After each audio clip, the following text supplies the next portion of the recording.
Yeah, Jantel, I'll start with you. This game tonight was the most minutes you've played since the Olympic break. It was also your best statistical night since the break. Do you feel like you're getting healthier and closer to your peak form that you were playing earlier this season? Most definitely. Obviously, it's just getting in shape, but today definitely felt more like myself. It's been a rough season, obviously coming off of an injury, so it's just kind of getting my mechanics back. But even though we lost, I definitely felt a little bit more like myself. Speaking of injuries, mostly thanks to injuries, this team's had to play a lot more smaller lineups this season. You played some center today, which is rare for you. How do you feel like you fit in those groups, and how do you feel like you did tonight in that role? I think I did good. I think I can play pretty much. I mean, I played 4 and 5 in college. I played the 5. So just pretty much wherever the coach needs me to play at, I'm just trying to fill in and make sure or try to make our games a little bit easier. It's been a rough season. So just wherever I can come in and just be effective.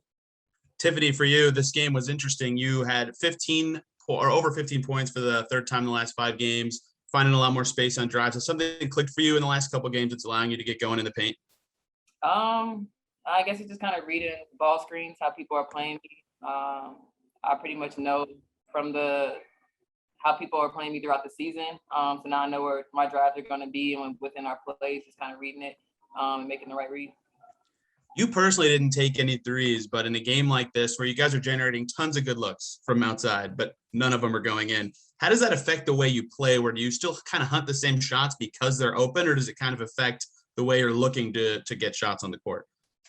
I mean, I think 24 attempts is one of our higher attempts from 3. Some of the threes that we did attempt, though, some of the shots that we take throughout the course of the game, they just didn't go in. But I do feel like we kind of took more than what we usually do. And once we figured out that it wasn't going in, we probably should have started, finding other ways to be productive and score.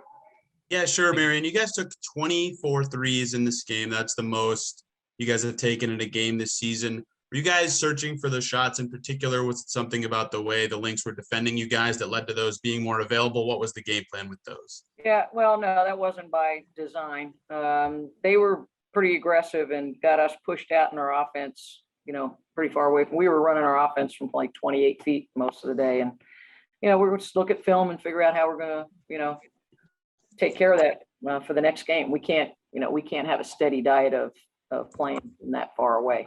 I'm looking at the box score and I see we still had 40 points in the paint, which is what they had. So we matched them that way, but 24 threes is a little much. And I told the team as much, but the biggest thing is their pressure bothered us enough that we were running our offense too far away from the basket most of the night.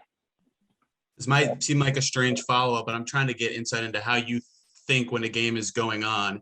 So a lot of those threes were pretty open, but they just didn't end up going in. Yeah. Does it make you not want to hunt those kind of shots when they're not going in, even though they're open, or do you continue to want to support getting the open look? No, we don't hunt them, but like for an example, Kelsey Mitchell's 1 for 9. She's a much better 3-point shooter than that. Okay, so she missed some. Right. There's some games when you just miss them.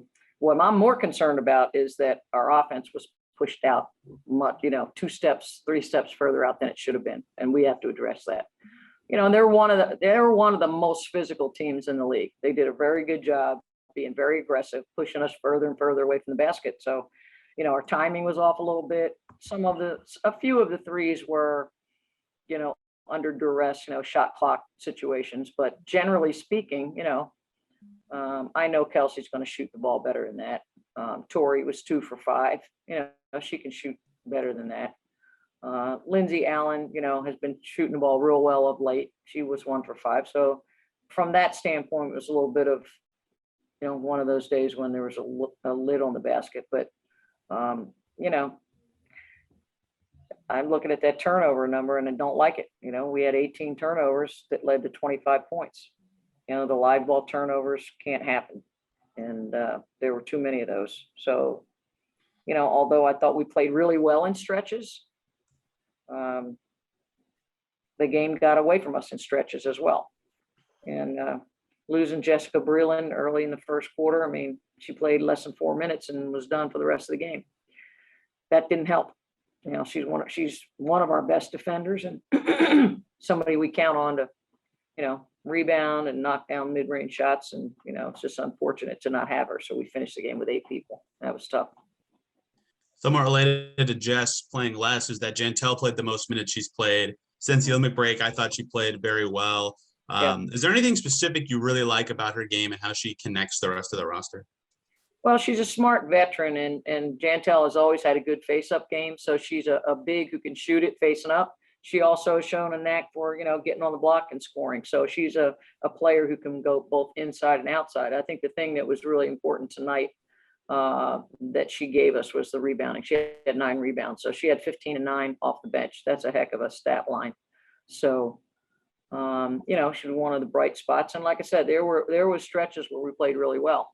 But when we come down and can't get a stop, and then, offensively a little bit inefficient, it's tough. I mean, Minnesota is 19 and 10 for a reason, and they're playing very well. I would say they're probably one of the hottest, if not the hottest team in the second half of the season. They played very well, and they've started to get their people back. So